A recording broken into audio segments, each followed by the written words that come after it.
In today's video, I'm going to teach you how to change groups in board view on Notion.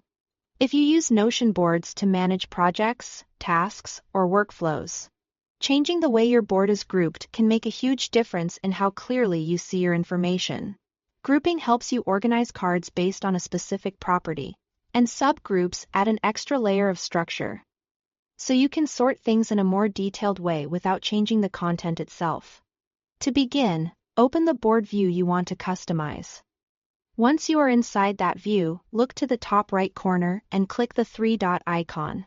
This opens the settings menu for that board, where you'll find the options that control how your information is displayed. From that menu, select Group. This is where you can choose how the main columns or sections of your board are arranged. Under the Group by option, select the exact database property you want to use. For example, this could be a status field, a category, or another property already built into your database. As soon as you choose that property, Notion will reorganize the board based on it. This is useful when you want to quickly switch perspectives, like moving from a status-based workflow to a person-based or priority-based layout.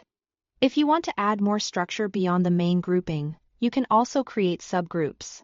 This allows you to divide your main groups into a second layer of organization, which can appear as another level of sorting across the board. To do that, open the same three-dot settings menu again. Then select Subgroups. Once you are in the subgroup settings, choose the property you want to organize by. A common example would be priority or assignee. But the right choice depends on how you want to view your work. This feature is especially helpful when your main groups are too broad and you need more detail without creating a completely new view. As you make these changes, keep in mind that grouping is all about making your board easier to scan and manage. If one layout feels cluttered or hard to follow, try another property until the board matches the way you think and work. Small adjustments like this can make your Notion workspace much more efficient. Thanks for watching.